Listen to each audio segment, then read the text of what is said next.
नमस्कार दोस्तों।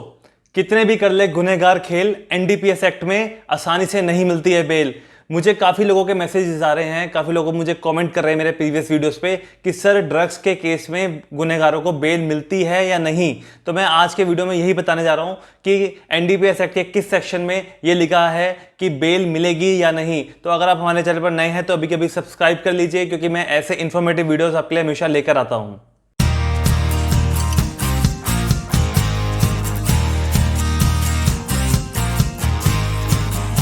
तो दोस्तों आइए आज का वीडियो शुरू करते हैं। काफ़ी लोगों में ये उत्सुकता है, ये जानने की एक तलब है कि भैया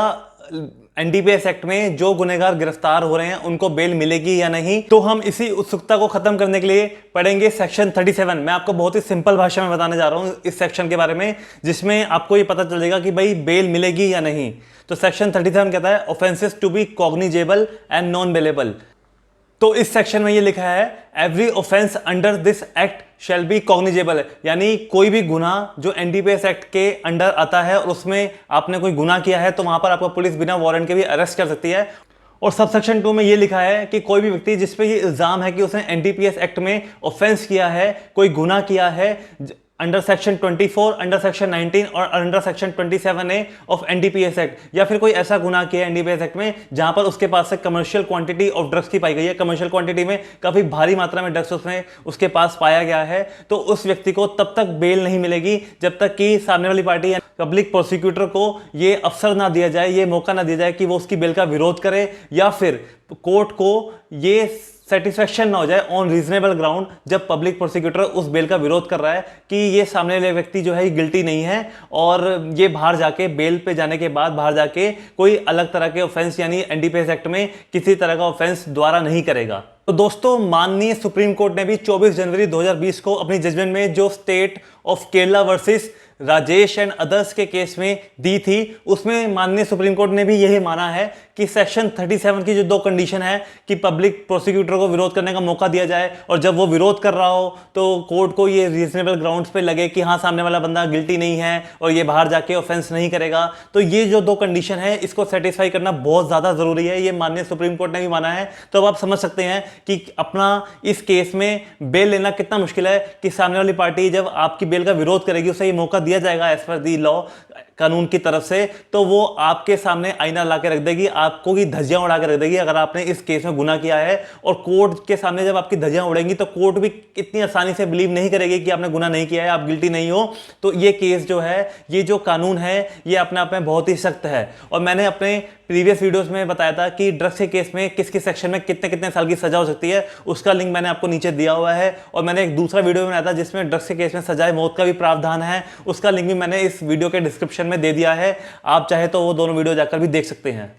अब मैं आपको वो 3 सेक्शन के बारे में बताऊंगा जिनका जिक्र मैंने सेक्शन 37 का जब मैं आपको बता रहा था उसके बारे में बता रहा था, उनका जिक्र मैंने वहां किया था। सेक्शन 19 इसमें कहा गया है punishment for embezzlement of opium by cultivator, यानी आप जब अफीम की खेती कर रहे हैं सरकार के अप्रूवल के साथ तो आप उसमें भी गबन कर रहे हैं, उसमें भी घपलेबाजियां कर रहे हैं, तो इस सेक्शन में भी सजा का प्रावधान है। और दूसरा है section 24 punishment for external dealings in narcotics and psychotropic substances in contravention of section 12। इसका मतलब है कि आप सरकार के अप्रूवल के बिना उसकी डीलिंग कर रहे हो, इंपोर्ट कर रहे हो नार्कोटिक ड्रग्स को, साइकोट्रोपिक सब्सटेंसेस को, या फिर उसको एक्सपोर्ट कर रहे हो, इंडिया के बाहर से लेकर आ रहे हो, इंडिया के बाहर भेज रहे हो बिना सरकारी के अप्रूवल के, तो उस सेक्शन में भी सजा का प्रावधान है। और तीसरा है section 27A punishment for financing illicit traffic and harbouring offenders, यानी कि ड्रग्स के माया जाल में, ड्रग्स के केस में आप पैसा लगा रहे हैं, लोगों को प्रेरित कर रहे हैं कि वो इसमें डीलिंग करें, और जो अपराधी है उनको शरण दे रहे हैं, तो इसमें भी कानून में सजा का प्रावधान है।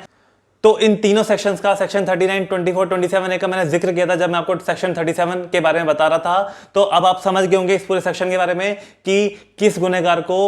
कब बेल मिलेगी या कब नहीं मिलेगी। अगर लेटेस्ट जो ड्रग्स की खबरें चल रही हैं मीडिया में, तो अगर वहां पर किसी व्यक्ति को बेल मिल जाती है तो कल आप आपके मुझसे ये मत पूछना कि सर आपने तो कहा था बेल मिलेगी नहीं, तो ये बेल कैसे मिल गई। तो आपको ये देखना होगा कि उसको किस किस सेक्शन में गिरफ्तार किया गया था, और वहां पर जब कोर्ट में कार्यवाही हो रही थी तो पब्लिक प्रोसिक्यूटर ने किस तरह से उसकी जो बेल थी उसका विरोध किया था और सामने वाली पार्टी ने अपना क्या कहते हैं मत रखा था और कोर्ट को क्या क्या रीजनेबल ग्राउंड्स जो थे वो लगे थे उसको बेल देते टाइम। तो ये सारी चीज़ों को ध्यान रखते ही बेल दी जाएगी। और अगर आपको ये वीडियो अच्छा लगा हो तो अभी के अभी इसको कम से कम 100 लोगों को शेयर करो, कहते हैं, ताकि ये जो ड्रग्स के रिगार्डिंग जो मैं कानूनों के बारे में आपको बता रहा हूँ ये ज़्यादा से ज़्यादा यंग जनरेशन को पता चल सके और सब अवेयर हो सके। और इस वीडियो को लाइक कर देना और कमेंट करके अपनी क्वेरी मुझसे पूछ लेना। आज के लिए धन्यवाद।